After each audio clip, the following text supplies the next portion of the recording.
ha hecho una serie de anuncios el señor Otárola y creo que poco, casi nada ha cumplido los anuncios. Debe estar anunciando más bien su retiro, su renuncia o su destitución ahora para el 28 de julio, porque tiene que haber un cambio. Si no hiciera ese cambio, la señora Boluarte va a tener serísimos problemas. Sobre este tema hablamos en estos momentos con el congresista Flavio Cruz, quien es además vocero de la bancada de Perú Libre y está en la comunicación ya con nosotros. Congresista, ¿qué tal? Buenas noches, bienvenida, exitosa. Buenas noches, estimado Pedro, saludos también a todo el país. Buenas noches. ¿Usted coincide o discrepa, le pongo en esas dos disyuntivas, coincide o discrepa con el presidente del Jurado Nacional de Elecciones, Salas Arenas, respecto a este tema de cómo intentan afectar la democracia, la institucionalidad del jurado desde el Congreso de la República con normas que solamente buscan sacarlo del cargo? Bueno, no sé si esa pretensión existe, pero de nuestra parte no tenemos esa iniciativa, ni estamos en ese tema, ¿no? Ahora cualquier regulación debería ser más bien una autorregulación. De hecho, que hay una serie de seguramente dificultades, ellos mismos a veces han dado recomendaciones y podrían proponer, ¿no?, cambios, mejoras, pero que nazca de esta iniciativa, como en un momento se ha sabido, de sectores que vienen del dolor de la derrota electoral. Eso no estaría bien. Ya el país lo ha visto mal, lo está viendo mal, ustedes qué bien lo estén abordando como en este momento. Y bueno, ojalá que no se dé, porque es importante la institucionalidad, la neutralidad de esos organismos para garantizar procesos transparentes, limpios, que creo que siempre los hemos tenido en los últimos años. Claro, y es que el Congreso de la República termina usando un tema de contratación celebrado por Salas Arenas en su oportunidad antes de que sea el protagonista de estas situaciones. Sin embargo, lo que se considera también de por medio es lo que el Tribunal Constitucional terminó pronunciándose posteriormente. Esto fue a inicios de junio, cuando menciona que Salas Arenas, en su condición de juez supremo, guarda esa prerrogativa del antejuicio y el juicio político. Y por lo tanto, aunque sea en estos momentos un juez supremo en licencia para ejercer la titularidad del Jurado Nacional de Elecciones, para el Tribunal Constitucional sí es pasible de un proceso de ese tipo que podría conllevar a su inhabilitación. Claro, porque se comprendería que la conducta que está en cuestión fue ejercida cuando no tenía la condición que tiene ahora, ¿no? Bueno, no tengo la calificación profesional, mi testimonio es político, porque no soy constitucionalista, ¿no? Pero vamos a ver, a esa configuración que usted acaba de describir, lo comprenderíamos como tal. Ya, pero congresista Cruz, y en la interpretación política, Perú Libre, ¿qué piensa o en qué sentido podría fijar posición sobre ese tema? Bueno, como Perú Libre no me atrevería a pronunciarme todavía, pero de manera personal, yo creo que aquí hay alguna intención detrás, ¿no? Eso es lo que sospechamos. Y bueno, quisiera ojalá en el tiempo, pero de pronto me parece que esto viene de algunas malas artes o alguna mala sangre por ahí. Me quedo con eso, sí. Bien, y por otra parte, el gobierno, saliendo del tema de Salas Arenas, en el tema del gobierno, Alberto Otárola anunció que van a presentar un paquete, no de proyectos de ley para inversión pública, sino un paquete de demandas de inconstitucionalidad ante el Tribunal Constitucional por normas que el Congreso, que usted integra, viene aprobando por insistencia. Bueno, sí, ha hecho una serie de anuncios el señor Otárola y creo que poco, casi nada ha cumplido los anuncios. Debe estar anunciando más bien su retiro, su renuncia o su destitución ahora para el 28 de julio, porque tiene que haber un cambio. Si no hiciera ese cambio, la señora Boluarte va a tener serísimos problemas, ¿no? Ahora, él ha sido elegido por una persona, por la señora Boluarte, y quiere enfrentarse a quienes hemos sido elegidos por miles de peruanos. Entonces, la situación es distinta. Más allá de eso, sin embargo, puede hacerlo. Es su derecho, su honor, seguramente. Pero sí, seguramente será defensa también de las razones, los argumentos, los motivos de por qué se han dado muchas leyes. Algunos de ellos pensados en sectores, los sectores que simplemente tienen que reivindicar derechos o ejercer derechos, nada más que eso. Entonces, ponerse como esa es una forma de represión, ¿no? Está muy reprimida, señor. forma de reprimir a la población también con todo esto, ¿no? Ya, por ejemplo, mencióneme una ley que haya aprobado el Congreso por insistencia ante la observación del gobierno y que hay que decir en estos momentos vale la pena la ratificación del Congreso y tiene que ser aprobada y tiene que ser puesta en vigencia en el país. Una ley, por ejemplo.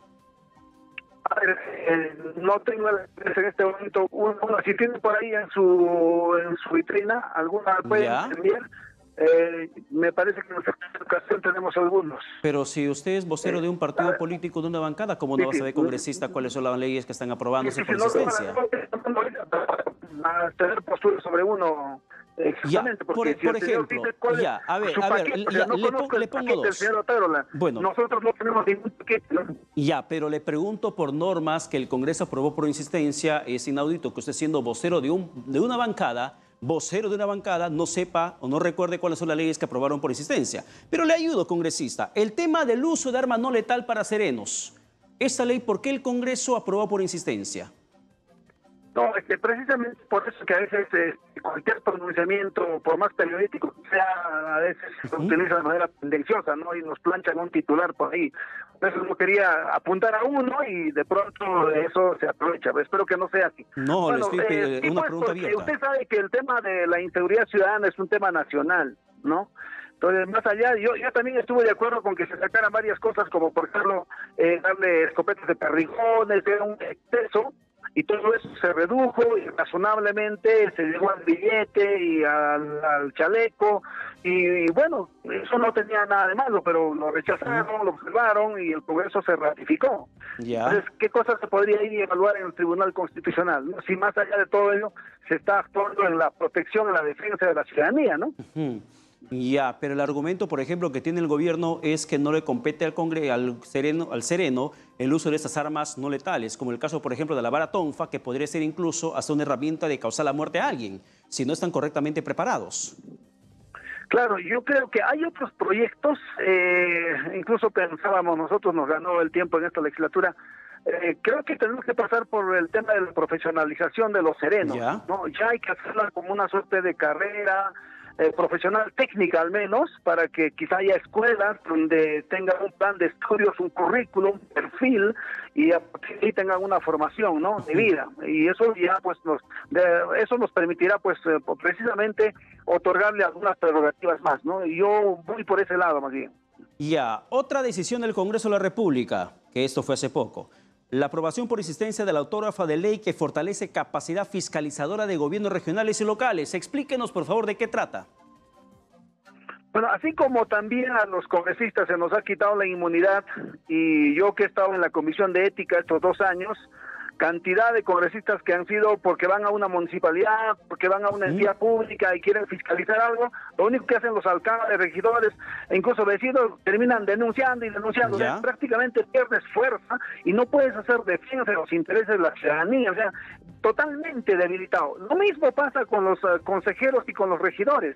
No tienen la fuerza, entonces ahora yo creo que hay que fortalecerlos, hay que darle algún apoyo, de tal forma que tengan un trabajo mucho más técnico, mucho más organizado, mucho más de apoyo logístico, y eso va a fortalecer su gestión. Y no muchas veces todo se vaya que el Lima, que el congresista. Nos preguntan a veces a nosotros por nuestras regiones, ¿qué han hecho por su ciudad?, ¿no? Pero si nuestra tarea es nacional, y quienes debieron hacer fiscalización ahí son los regidores o los consejeros regionales, pero no los ven mucho, porque precisamente no pueden visibilizarse porque no tienen ayuda, no tienen esos complementos necesarios. ¿Y usted cree que un consejero regional o un regidor municipal no fiscaliza porque carece de herramientas logísticas o técnicas, o es por un tema de conveniencia política? Porque pueblo chico, infierno grande.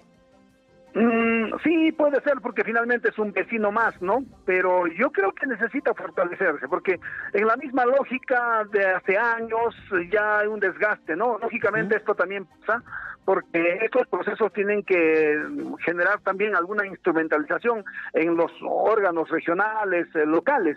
Porque si así deliberadamente se vaya a querer fortalecer porque le vamos a dar capacitaciones o apoyo logístico, en automático vayan a mejorar, no va a ser así. Implica todo un proceso de implementación.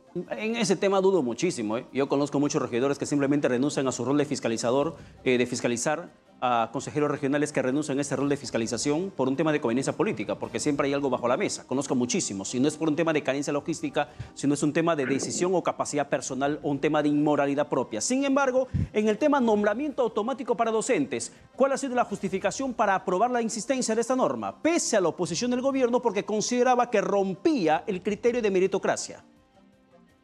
Bueno, lo último que ha dicho, de algún modo le doy fe, porque eso es cierto, a veces al regidor creo que se lo compran dándole unas plazas. Y eso se ha visto bastante. La historia. Y hay congresistas también que se venden para eso. Sobre el otro tema, eso todavía no creo que sea parte del paquete del señor Otárola, porque eso hay todavía una reconsideración. Va a venir una siguiente votación, pero también... Sí, pero no le hablo del paquete, le hablo de la decisión del Congreso. ¿Por qué aprobaron esta ley por insistencia de nombramiento automático? Pues a criterio del gobierno rompe el criterio de meritocracia, de que para que alguien sea nombrado tiene que pasar por un concurso público de nombramiento y no favorecerse mediante una ley que el Congreso termina promoviendo. Equivocado completamente el señor Otárola o el Ejecutivo, porque todos los profesores que están actualmente ocupando estas plazas por 3 o más años, absolutamente todos han ingresado por concurso público. Y si están ocupando plazas orgánicas, porque hay plazas eventuales, plazas por encargatura, plazas por licencia, etcétera, etcétera. Entonces, los que están ocupando plazas orgánicas, todos son los primeros puestos de los rankings. Todos han pasado por la prueba única nacional. Todos, absolutamente todos. Entonces, una falta de respeto decir que no han entrado por meritocracia, es equivocado. Y otra cosa que se ha dicho es que esto va a afectar el fisco. No, son plazas orgánicas, no son eventuales, por lo tanto, todas están financiadas, absolutamente todas. Entonces, ¿dónde está el problema? Por eso yo no sé si ahora es una iniciativa, es verdad, tienen que terminar algunos procesos, el de nombramiento para no hacer paralelismo, tiene que venir el proceso de reasignación primero de nombrados y después de eso lo que quede. En realidad van a ser muy pocos. Congresista, ¿no? Congresista Cruz, le he puesto fácil la entrevista dándole yo los proyectos de ley que aprobaron por insistencia porque usted no recordaba. Dígame uno más, por favor, que usted recuerde que se haya aprobado por insistencia y que valía la pena hacerlo. Uno más, dígame. Bueno, yo recuerdo, por ejemplo, de las CTS, de las compensaciones por tiempos de servicio, en algunos casos, ¿no?, donde quizá el Ejecutivo tenía incluso oportunidad para echarse flores y no lo han hecho, y el Congreso lo hizo. Muchas de las leyes han salido con la firma de los presidentes del Congreso y no con lo del Ejecutivo, ¿no? Entonces el Congreso a veces hace el rol de promulgación también, ¿no? Y seguramente así va a seguir actuando, ¿no?, a futuro, ¿no? Bien, congresista, para cerrar, ¿habrá esta alianza fujicerronismo para la mesa directiva del Congreso de la República al elegirse el próximo 26 de julio? Bueno, lamento decepcionar a los que están entusiasmados en este tema, ¿no? Ya han construido una narrativa y tienen una maquinaria mediática para pretender destruir a Perú Libre o inventar esas cosas, ¿no? No hay nada de eso. Ya hemos tenido nosotros reuniones estos días y bueno, le agradezco por la pregunta también y puedo informar con total objetividad que estamos en proceso de buscar diálogo con los sectores de izquierda fundamentalmente, quizás lleguemos hasta el centro, no creo que haya necesidad de llegar a la derecha, no creo que ellos nos quieran, nosotros tampoco los queremos y ojalá podamos lograr los votos necesarios. Lo cierto es que a nivel de Perú Libre, el día de mañana, 29, a las 8 de la noche, tenemos una asamblea nacional del partido, comités regionales, provinciales, distritales, peruanos en el exterior, todos ellos, para tomar una decisión, o sea, partido y bancada, y ya pues para el viernes tendremos una postura definida. ¿Valdemar Cerrón es el candidato natural que sigue promoviendo Perú Libre para la mesa directiva? Él es, a través de un consenso que se construyó en la bancada, nuestra primera opción. Obviamente, mi persona también ha sido candidateado. Está Jaime Quito, Margot Palacios, Kelly Portulatino. Usted sabe que estamos en política, cualquier circunstancia puede ocurrir. Entre tanto, Waldemar, ¿por qué? Por sus capacidades de eso que en la doctrina se llama inteligencia blanda, su capacidad de diálogo, de acercamiento, de contacto. Él se mueve bastante bien en el partido. Waldemar tiene sus dotes, que no todos lo tenemos, y por eso quisiéramos que llegar a una mesa donde realmente hay un trabajo de equipo, ¿no? Ojalá se dé eso, es lo que deseamos. Pero ustedes solamente se van con puros de izquierda, no se meten con la derecha. No, eso no está en nuestros planes. No. Bien, congresista Cruz, muchas gracias por la comunicación alcanzada. Buenas noches. Son las 7:59. Vamos a la pausa. Regresamos con más aquí en Exitosa Te Escucha.